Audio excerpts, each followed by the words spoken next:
Gente, ó, a gente já fez o nosso primeiro Scriptable Object que vai carregar os clipes de áudio, a sequência de áudio ou o grupo de áudio. A gente tem uma pequena configuração aqui, se ele vai ser loop ou não. Beleza. Então o que a gente vai fazer? Vou deletar ele aqui. Esse aqui que a gente criou não precisa, só do Scriptable Object que está aqui, criado e bonitinho aqui.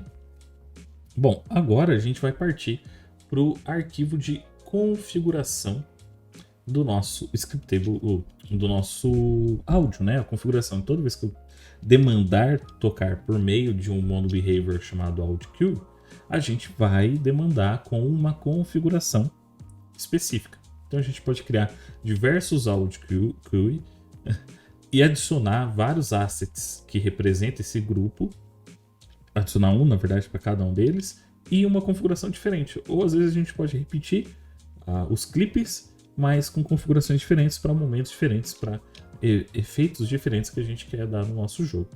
Então vamos lá, no nosso Audio System eu vou criar aqui um outro script chamado AudioQueue Configuration SO. Então, Audio Configuration SO. Então, esse nosso Audio Configuration SO, eu vou abrir duas vezes aqui. Ele também, ó, por ele ter esse SO, ele também vai ser um Scriptable Object. Beleza? Eu vou tirar esses recuo, tirar esse Start Update e a gente vai começar a trabalhar em cima disso. Uma coisa que a gente vai precisar, a gente vai criar nessa configuração, é tudo isso que está aqui, ó. São todos essas propriedades. E essas propriedades são as propriedades que a gente encontra dentro do nosso audio source, né? Ou seja, são propriedades que a gente consegue alterar do nosso audio source. Então a gente vai demorar um pouquinho, mas a gente vai escrevendo devagar, tá? Então o primeiro que a gente vai ter vai ser um Audio Mixer Group. E observem que ele não... Vou dar o nome de Output Audio Mixer Group, que é onde que vai ser tocado isso, configurado em qual dos grupos de mixer vai ser tocado isso. Percebe que ele está com vermelho. Por que isso? Porque a gente precisa importar UnityEngine.audio. Fechou. Então, perfeito, né? Deixou de ficar vermelho. É isso. Aqui a gente vai deixar um public bool mute, ou seja, ele está mudo ou não. A gente, toda vez que criar, a gente já vai criar aí como falso. Agora a gente vai criar um volume. E aí, para proteger que a pessoa não, né, estrague ou use um valor indevido, a gente vai colocar um range. O que é esse range? Esse range nada mais é do que ele cria, né, um slider lá no nosso inspector, quando for criar uma nova configuração, que a gente vai de um número a outro float. Então ele vai de 0 a 1 float, quer dizer que ele vai de 0 a 1 com números decimais. E a gente vai dar um nome isso aqui de volume. Inicialmente a gente vai deixar como 1, para que ele já venha como 1 aqui, tá? Ou seja, já venha 100%. O outro caso, a gente vai criar aqui, vai ser o pitch, que é a alteração da frequência. E ele vai de -3 até 3. A gente vai deixar como 1. O outro, vou copiar e colar, porque aí fica fácil, tá, pessoal? O outro vai se chamar Pan Estéreo. A gente vai deixar ele como 0 e ele vai de -1 a 1. Esse range a gente pode ir lá no Audio Source e verificar aqui, olha, como que funciona o range, né? A gente pode ver quais são os valores que ele aceita e a gente vem aqui e coloca. Como eu já fiz isso, né? Ou seja, já desenvolvi esse sistema de áudio, eu já peguei qual que é o nosso valores possíveis. Então é de 0 a 1.1F. É o nosso Reverb Zone Mix. O próximo é o Spatial Blend. Esse Spatial Blend, ele vai estar com 1 e ele vai de 0 a 1 também, o máximo. O próximo é o rollover, né? O áudio rollover. Então esse aqui não é de range, porque ele é um enum, né? Então a gente vai usar áudio rollover e o nome vai se chamar Rollover Mode. E o valor dele vai ser logaritmo. Então áudio rollover mode ponto logaritmo por padrão, que é a forma como a gente ouve um som baseado na sua distância, usando isso aí. A gente vai ter também o nosso range do min distance. Então, qual é a distância mínima que a pessoa precisa estar do elemento? Vou deixar também o 0.1 para que ele possa ouvir no volume máximo, né? Então, se ele estiver a 0.1 unidades de distância da fonte do som, ele vai ouvir no volume máximo. E aí tem um max distance que vai de 5 até 100. E a gente vai deixar aqui como padrão 50F, ou seja, metade, né? Então, metade assim do range. A gente também tem o spread, que aí seria o ângulo, né, que ele se espalha, né? O som é direcionado ou ele é mais fechado. A gente vai deixar como 0. E aqui a gente tem um range também. Só deixa eu trocar, que aqui não é float, aqui é int. Me desculpa. E aqui a gente também tem o outro, que é de 0F a 5F, que é o nosso Doppler level. E a gente vai deixar 1, que é aquele efeito do Doppler. E aí os próximos é só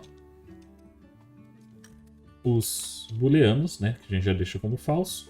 O que são isso aqui? O que são isso aqui? Basicamente, quando isso aqui está true, qualquer reverb zone que tenha no jogo, ou qualquer efeito que a gente tenha aplicado no listener, ou qualquer efeito que a gente tenha aplicado no áudio mixer, ele é ignorado por esse, né, pelo outsource que tem essa configuração.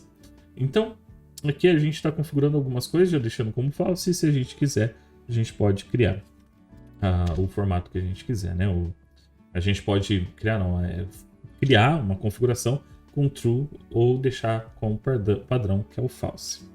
A gente também tem um outro campo, que é o campo da prioridade. Como, né? Como a prioridade aqui está como um número, a gente vai criar 5 prioridades, utilizando um enum chamado priority level, tá? Então não vai ficar vermelho, porque a gente vai ainda criar esse enum, tá bom? E aí a gente vai dar um nome de pegar, né, level.standard. A gente ainda não criou, vamos criar agora. A gente vai criar um private priority level.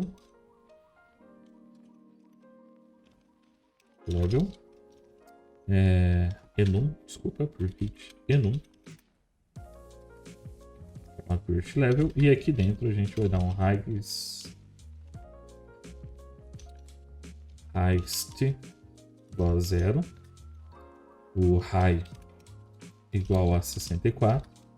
O standard igual a 128, o low igual a 64 e o lowest, ou very low, também pode ser, very low, igual a 256. Não é igual a 64 não. Oxe, é igual a 194. É isso. E aí, como está standard, ele vai dar igual a 128, que é aquele número que a gente viu dos level de prioridade. Beleza? Então, esses aqui são os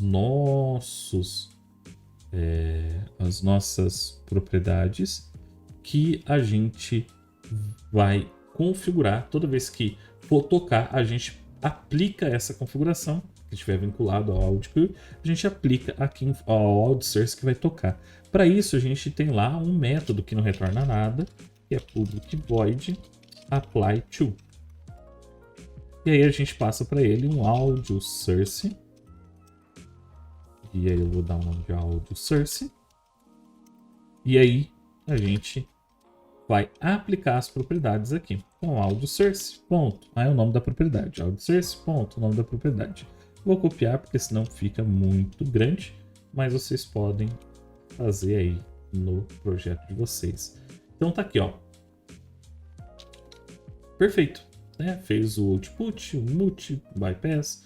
Ele foi pegando todas essas propriedades do Scriptable Object e foi configurando o meu audio source para ficar perfeito.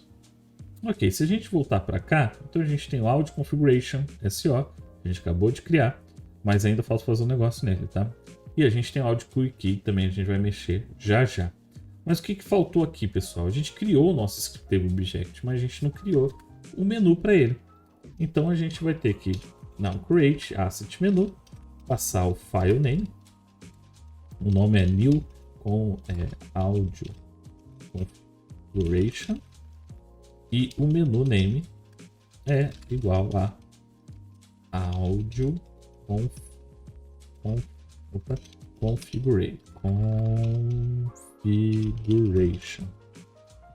É uma vírgula aqui, né? Faltou a vírgula. E é isso. Então agora tá 100%. Se a gente voltar aqui, antes da gente criar o nosso Audio Queue, a gente vai criar o nosso Configuration. Já criou e vai criar o nosso struct. E depois a gente já pode partir para o Audio Queue. Beleza?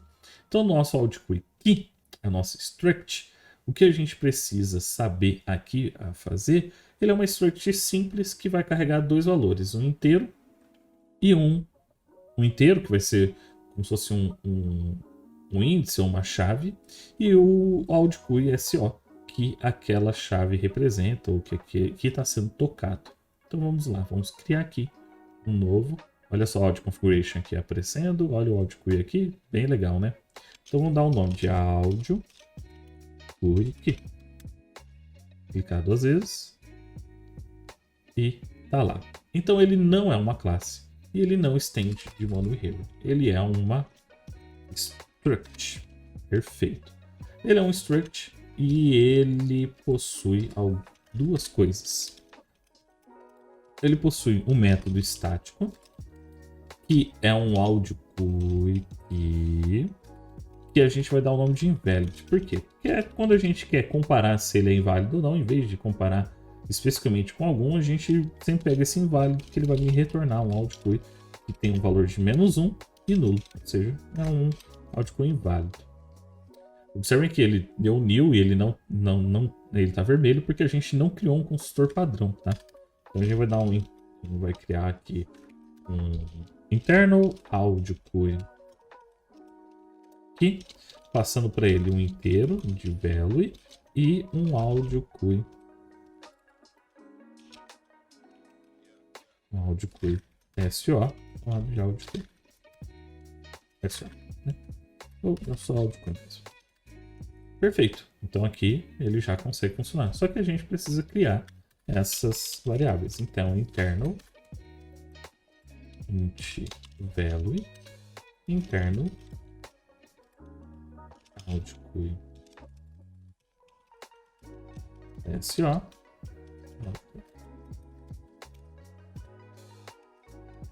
Beleza. E aí a gente faz this.value recebe value e this.audioQueue recebe audioQueue que vem do parâmetro. E é isso.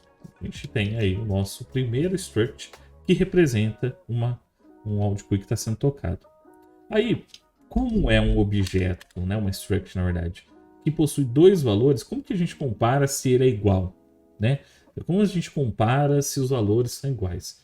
Para isso, a gente vai dar um override sobre alguns métodos. A gente vai dar override sobre o método equals e vai dar override sobre o método getHashCode. Além disso, também vai dar vai criar o operador de igual, igual e menos igual ou diferente, que a gente vai acabar utilizando aí durante algumas comparações. A gente vai precisar desses métodos implementados. Para isso, a gente vai então dar um override sobre o método booleano, retorna booleano, chamado equals.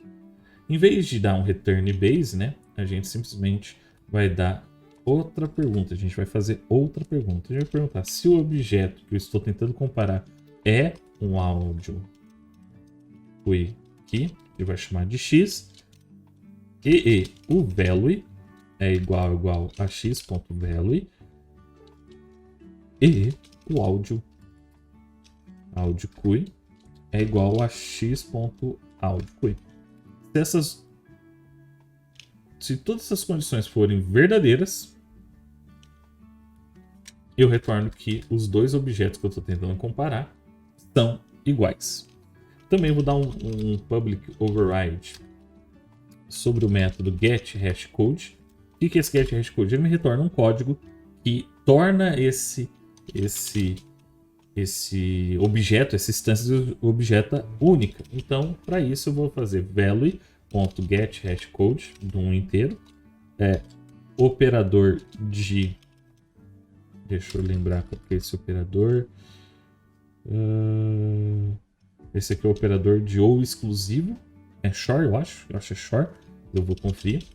Mas ele vai garantir que os dois hashes vão ser únicos, né? Ou seja, o hash que retorna é um hash único, baseado no valor do AutoQui key e do AutoQui em si. E aí agora eu vou fazer também um método estático booleano que se chama operator. Isso aqui, pessoal, é uma sobrecarga de operador. O que isso quer dizer? Que se eu tenho dois objetos do tipo AutoQui key e se eu faço eles igual a igual, ele vai executar esse método aqui para mim. Mas para que isso aqui funcione, eu preciso estar usando o system, que é a biblioteca system do C#. Aqui ele espera que eu passe para ele um áudio QI X e um áudio QI